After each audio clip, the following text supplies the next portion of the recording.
자, 이제 요번에 살펴볼 것은 이제 그 성취 기준 관련된 내용을 이제 볼 거예요. 세계사 성취 기준. 제가 이제 화면을 공유해 드리겠습니다.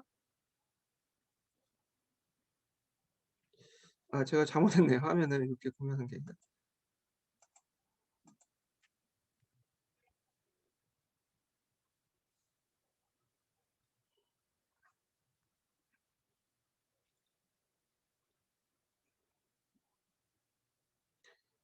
자, 그러면 이제 세계사 성취 기준을 볼게요, 좀.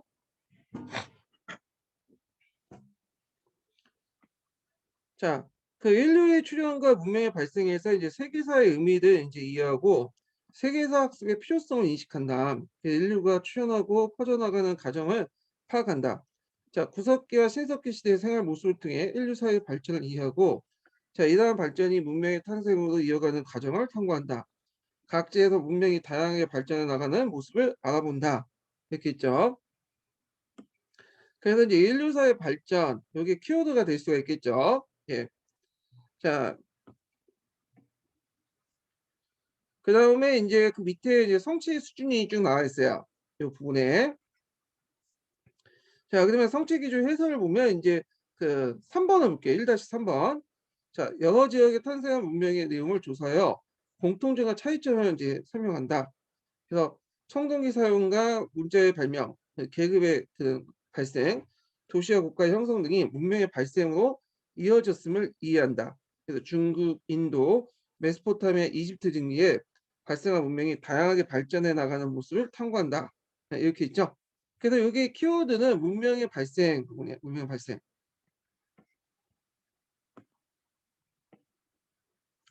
자, 그 다음에 넘어가서 이 단어를 볼게요. 동아시아 지역의 역사.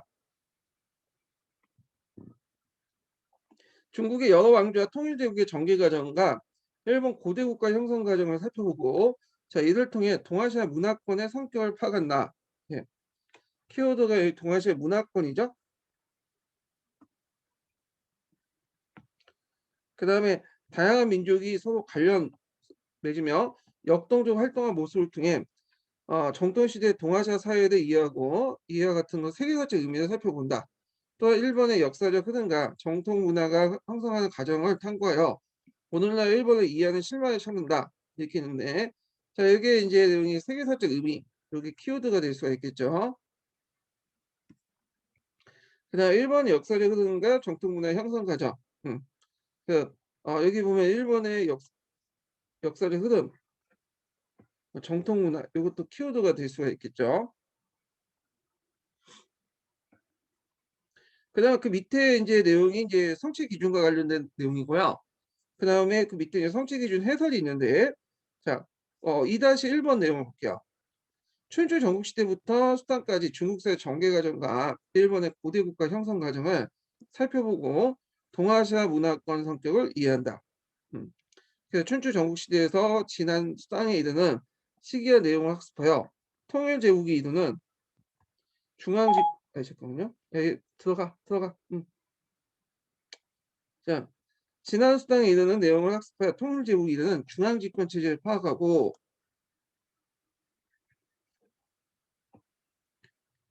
자, 그리고 이들 다양한 지방 세력 및 북방민족이 활동한 지방 공권이 움직임과 함께 종합적인 맥락에서 이해한다.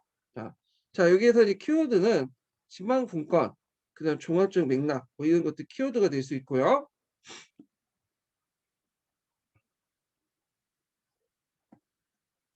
자, 그다음에 일본 고대 국가의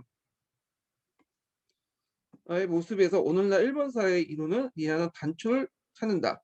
중국 왕조와 주변 지역의 활발한 교류를 통해서 동아시아 문화권 형성되는 과정을 살펴본다. 그래서 이제 뭐 활발한 교류라든지 동아시아 문화권 이런 것들이 다 이제 키워드가 될 수 있겠죠. 자, 그 다음에 이제 여기 서아시아와 인도 지역의 역사 보시면 돼요. 자, 서아시아는 중동을 의미하는 것 같아요. 여기서는 자, 서아시아 여러 제국의 발전 과정과 정치 문화적 유산을 이해하고 이를 바탕으로 동서교주를 기여한 역할을 탐구한다. 예, 여기 동서교주 키워드가 될 수가 있겠죠. 자, 이산화 등장과 확산을 통해 2, 3세계를 형성하는 과정을 살펴본다. 자, 여기 뭐 2, 3세계도 이제 키워드가 될 수 있겠죠. 자, 이산이 여러 지역이 다양한 방식으로 관계를 맺어가는 모습을 탐구한다. 자, 인도 왕조들의 성립과 발전 과정을 개괄적으로 파악한다. 그리고 이제 다양한 종교와 문화가 탄생하는 배경과 그 결과를 탐구함으로써 인도사의 고유한 성격과 특징을 이해한다. 자, 밑에 이제 관련된 성취 수준이 있고요. 그 다음에 뒤에 넘어가서 성취 기준 해설 3-1번 내용이 있는데 한번 3-1번 읽어볼게요. 자, 3-1번 보면 서아시아 여러 제국의 성립과 발전을 살펴보고 이슬람교를 중심으로 2, 3세기의 형성과 확장을 탐구한다. 자, 성취 기준 해설 볼게요. 자, 서아시아에 등장한 아시아, 페르시아 등 여러 제국의 발전 과정을 살펴보고 방대한 영토를 효율적으로 통치하기 위한 각종 제도와 정책의 특징을 이해한다. 그래서 다른 지역과의 경제 문화적 교류를 탐구하면서 자, 서아시아 사회가 지닌 다양성의 배경을 파악한다. 자, 이슬람교의 등장으로 서아시아 지역의 정치 질서가 변화 성장하는 과정을 살펴본다. 그 이슬람교가 빠르게 확산되면서 형성된 이슬람 세계 특징을 탐구하고 이슬람 각지에서 교류와 동서 문화에 미친 영향을 본다. 자, 그래서 이제 키워드 보면 경제 문화적 교류, 다양성의 배경, 그 다음에 동서 문화에 미친 영향, 뭐 이런 것들이 키워드가 될 수가 있겠죠.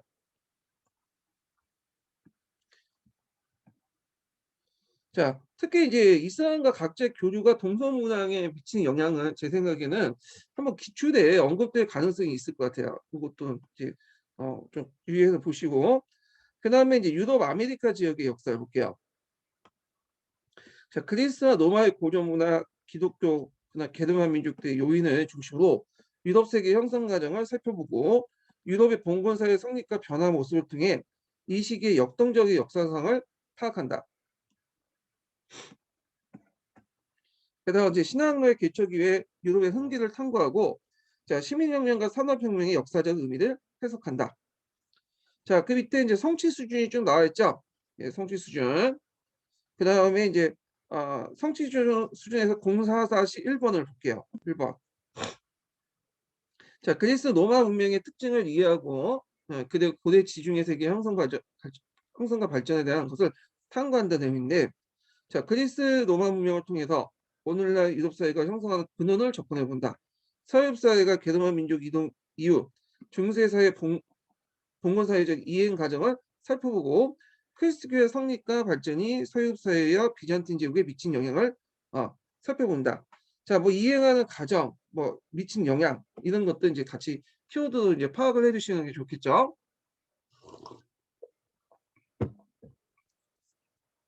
자, 그 다음에 제국주의가 두채 이제 세계 대전을 볼게요. 자, 제국주의 열강이 아시아 및 아프리카 침략하는 과정을 살펴본다. 제국주의 침략에 대응하여 아시아, 아프리카 전개된 민족주의 및 근대 국민국가 수립 운동을 알아본다. 두 차례 세계대전이 일어난 배경과 전개 과정, 그리고 그 결과를 탐구해서 이것이 갖는 세계사적 의미를 살펴본다. 자, 여기에 이제 키워드가 이제 민족주의, 근대 국가 수립 운동, 그다음에 세계사적 의미 이런 것들 키워드가 될 수 있겠죠. 자, 그래서 그 밑에 관련된 성취 수준이 있어요. 예. 그래서 제국주의 열강의 침략과 이에 대해서 아시아, 아프리카 민족운동에 대해서 조사하고 1, 2차 세계대전 원인과 결과를 알아보고 세계평화 실현을 위한 방법에 대해서 토론한다. 자, 그 밑에 성취 기준 해설이 있죠.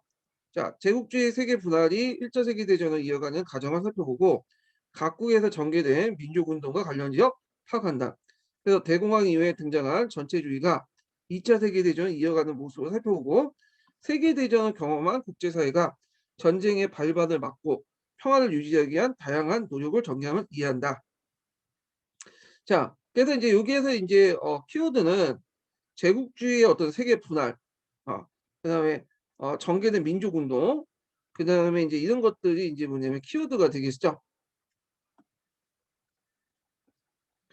자, 그다음에 뒤에 넘어가서 현대 세계의 변화를 볼게요.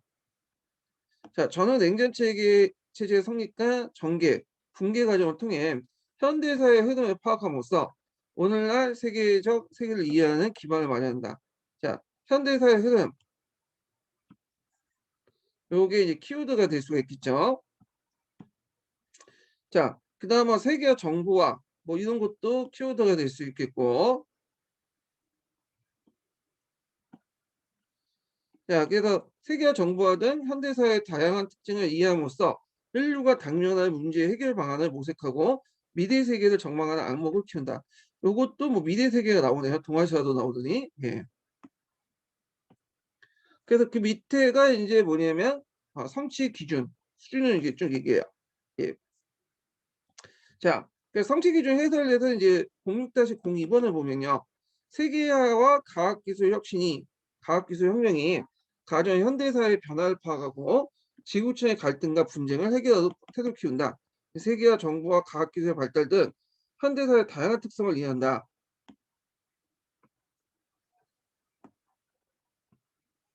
그래서 세계 각지에 나타나고 있는 갈등과 분쟁을 세계사적 관점에 접근함으로써 원인을 규명하고 해결 방안을 모색한다는 거죠.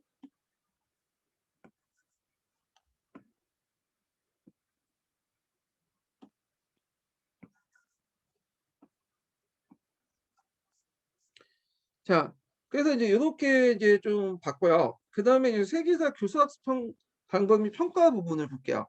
교수학습 방향을 보면요. 자, 세계사는 단순히 과거에 일어났던 일이 아니라 오늘날 우리의 모습과 밀접하게 연관되어 있음을 인식한다.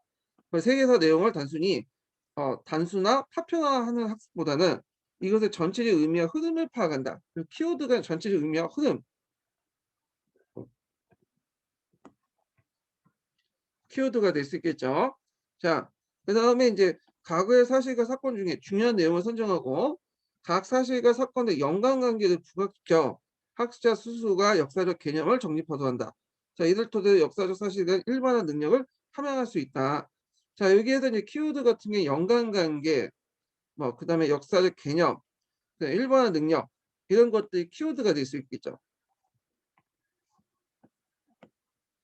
자, 그다음 세계사 학습을 통해 학습자의 다양한 기능을 습득하고 가치관을 활용할 수 있는 기회를 제공한다. 예. 그래서 이제 여기 키워드는 다양한 기능 이런 것들이 키워드가 될 수가 있겠죠.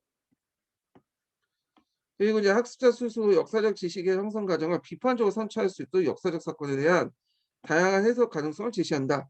자, 여기에서 키워드 같은 경우에는 이제 그 역사 사건에 대한 뭐 어떤 비판적 그 형성 과정, 그다음 비판적 뭐 성찰 이런 것들이 키워드가 될 수 있을 거예요.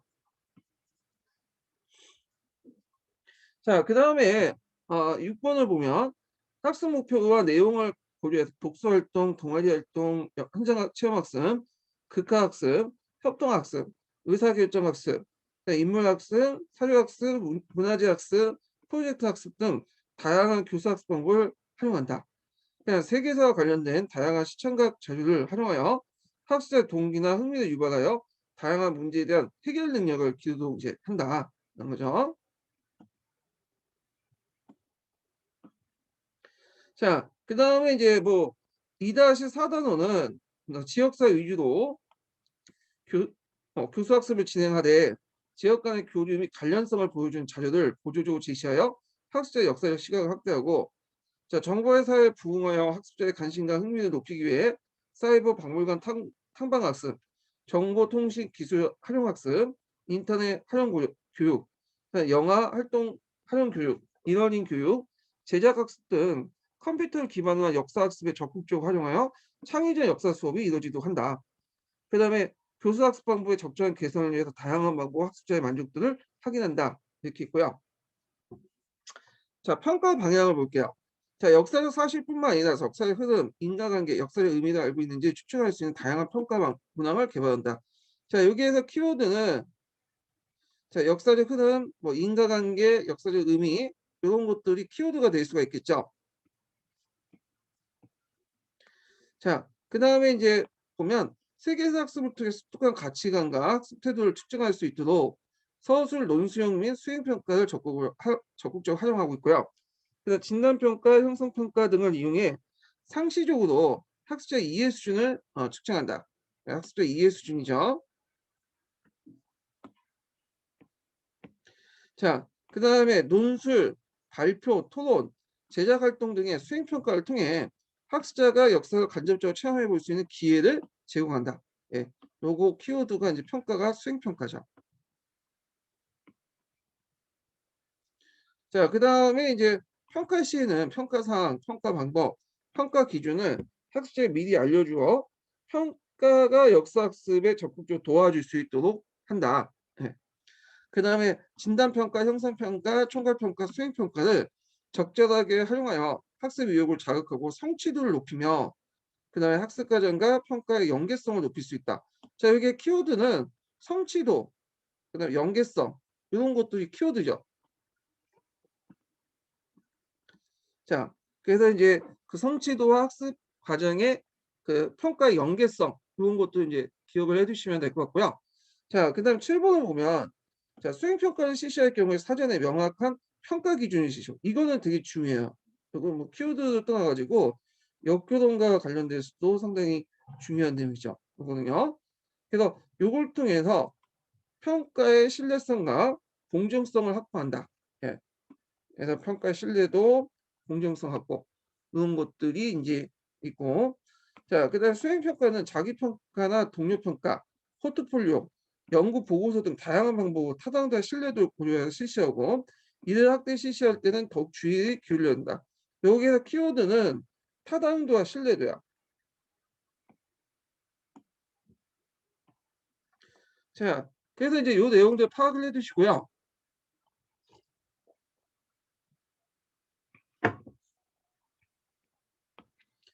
자, 학습자가 학습 과정과 결과에 대해 스스로 점검하여 부족한 점을 개선할 수 있도록 한다. 자, 그래갖고 이제 이렇게 해서 세계사 관련된 내용을 다 끝났어요. 예. 그래서 이제 여기까지 이제 끝나고 그러면 이제 마지막 뭘 볼 거냐면 제가 보충 자료를 올려놨 있거든요.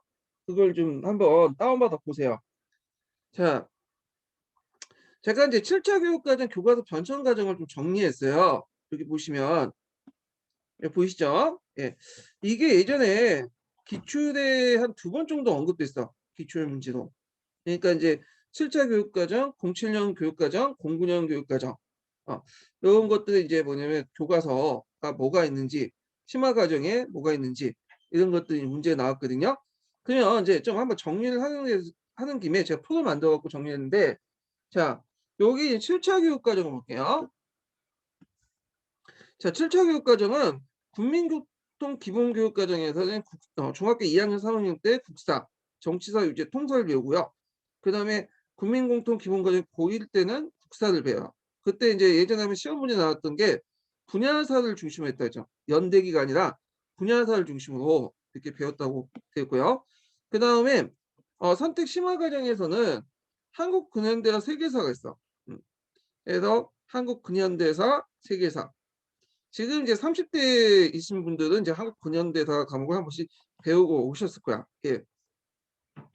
그러다가 이제 노무현 대통령 당시에 07년 개정교육 과정이 이제 나왔어요. 그래서 교육인적자원국 고시 2007년 2월 28일 날 있는데 이 07년 개정교육 과정에 이제 국민공통교육 과정의 그 과정의 중학교 역사 과정을 역사라고 해요. 역사.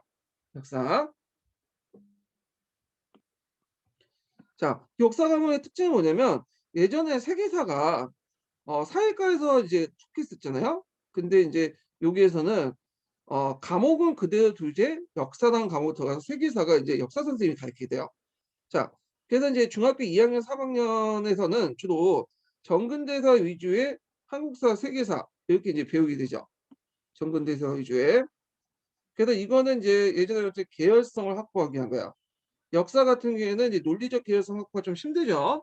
그래가지고 학급별로 중학교 가르친 부분과 고등학교에서 가르친 부분을 이렇게 따로 해갖고 분리시켰어. 그래서 이제 예전에 7차 교육과정, 오리지널 7차 교육과정에서 중2, 중3, 고등학교 3학년을 배우잖아요. 3개 학년을 배우다 보니까 똑같은 내용을 계속 반복적으로 배웠거든요. 이런 문제를 해결하기 위해서 이렇게 학급별로 이렇게 이제 나눴던 거죠. 그래서 중학교는 정근대사 위주의 한국사, 세계사, 그다음에 고등학교 1학년은 역사에서 이제 근현대사 위주의 한국사, 세계사 이런 식으로 배우는 거야. 그러다 보니까 이제 어 이 고등학교 1학년 역사에서는 되게 비중이 몇 대 몇이냐면 7대 3쯤 돼 됐어요. 그러니까 이제 정근대사가 3, 근현대사가 7. 음. 그다음에 선택 심화 과정인데 요것도 외워두세요. 예전에 기출문제 나왔어요. 한국 문화사, 세계 역사의 동아시아사. 요게 이제 시험 문제 나왔죠. 요거는 좀 약간 이제 한국 문화사는 좀 특이한 과목인데 요거는 그냥 시험만 만들어 놓고 복번 09년 개정교육과정 넘어가면서 폐지가 됐던 과목이야. 아예 세상에 나와보지도 않았어. 자, 그리고 종전의 세계사가 세계 역사 이해로 이름이 바뀌었고 동아시아사가 이렇게 나와 있죠. 세 개 과목이 있고 한국 근현대사 부분은 요쪽 역사 부분을 이렇게 들어갔어. 왜냐면 애들이 이제 선택을 하지 않을 경우에는 배우질 않으니까.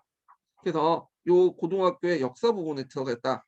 그런데 이제 07년 개정교육과정은 아까 언급한 것처럼 시행을 하지 못했거든요. 예. 그래서 그 당시 이제 이명박이 집권하고 나서 이게 마음에 안 들어 갖고 폐지시켜 버린 거야. 그래 갖고 나온 것이 09년 개정교육과정이야. 09년 개정교육과정. 자, 09년 개정교육과정은 인제 국민공통 기본과정으로서 역사와 한국사를 이렇게 했어요. 자, 그래서 인제 여기 역사도 인제 정근대에서 한국사, 세계사 중심이고 그다음에 고등학교 1 학년도 한국사라는 이름 바뀌었죠, 역사에서. 근현대사 중심이야. 근현대사. 요것도 비중이 거의 7대 3 이에요. 예. 요것도. 그래서 앞에 근현대사가 7, 정근대사가 3. 요 정도 비율에서 이제 공부를 했는데 문제는 인제 이명박 말기 때 너무 근현대사를 강조한다. 이건 좀 뒤의 얘기인데 그러면 이제 근현대사를 강조하면 이게 자기 당에게 불리하다. 그래 갖고 민주당에게 유리하다 해 갖고 그걸 바꿔 버렸어. 그러니까 어떤 식으로 바꿨냐면 09년 개정인데 이거를 다시 개정을 해서 12년 수정을 했어요. 오늘날 말로 15년 개정에 어 15년 개정 18년 수정처럼 이런 식으로 수정을 한 거야. 그러니까 우리가 알고 있는 09년 개정은 이명박 말기 때 만드는 12년 수정 내용이에요. 요때는 한국사와 근현대사 중심이 5대 5가 되는 거야. 한국사에서 정근대사 5, 근현대사 5 이런 식으로. 그래 갖고 우리가 이제 09년 개정교육과정 교과서 이렇게 하면 요걸 얘기해요. 5대 5로 수정된 하고 전에 있었던 이제 09년 개정교육과정은 7대 3이 된 거예요. 7대 3. 그래서 이제 이런 식으로 이제 비중을 바꿔 놓은 거죠. 그러다가 이제 15년 개정교육과정 때 그 18년 수정에서는 다시 이제 비중을 한국사에서 예전처럼 7대 3 비중으로 이렇게 바꾸는 거예요. 그년대 중심으로. 자, 그리고 09년 개정교육과정은 이제 선택 심화 과정에서 이제 이름이 세계 역사 이해가 세계사가 됐고요. 이름을 바꿔서 이거 예전에 기출문제 나왔던 거죠. 그다음에 동아시아사가 되죠. 심화 선택 과목. 요 심화 선택 과목 세계사 동아시아 체제는 지금까지 15년 개정 교육까지는 계속 가요. 예. 그리고 이제 예전에 한번 19년 기출 문제에 어떤 문제가 나왔냐면 07년 개정 교육과정 내용이 물어봤어. 내용. 이제 기출 풀어보면서 이제 아실 텐데 07년 개정 교육과정 그 내용이 나왔다니까요. 나도 놀랐어요. 이거는 한물간 그 교육과정이고 07년 개정 교육과정은 아예 뭐 실시도 못했던 내용인데 이게 나온 거야. 내용 자체가. 예. 그 내용은 이제 거기 교육과정 평가원에 가보면 교육과정 자료 다운받는 곳이 있어요. 거기에는 보고 이제 확인할 수 있는데 왜 이런 문제를 낼까요? 모르겠는데 하여튼 그때 19년도에 한번 냈어요. 그래서 지나간 교육 과정이라도 한번 살펴보는 게 좋아요. 다 살펴보지 못하더라도 파란 책에 있는 내용은 꼭 보시고 가시면 되고 이 07년 개정 교육 과정 내용까지 다 모르는데 이걸 내용을 강조가 안 하는 게 뭐냐면 요게 다 내년에 나올 가능성이 별로 없거든요. 거의 없어요. 그래서 그냥 넘어가는 거예요. 그래서 여러분들은 기출 문제 분석할 때 요 07년 개정 교육 과정 관련된 19년 기출 관련된 내용을 찾아서 보시면 되고 제가 이제 거기 기출 근거 편에 다 올려 놨어요. 예. 그래서 그거 보시고 그냥 넘어가시면 될 것 같아요, 그 부분은. 그래서 7차 교육 과정 교과서 번역 과정, 특히 이제 선택 심화형 과정을 중심으로 해 갖고 한번 살펴봤어요. 이거 관련된 기출이 한 2문제 나왔으니까 7차 교육 과정, 07년 개정 교육 과정, 09년 개정 교육 과정, 15년 개정 교육 과정에 선택 과목 뭔가 정확한 명칭 좀 기억을 해 두시는 게 좋을 것 같아. 예. 자, 그래서 교육과정 관련된 내용을 이제 다 봤고요. 잠깐 수업에서 인제 갈색 지우고 넘어갈게요.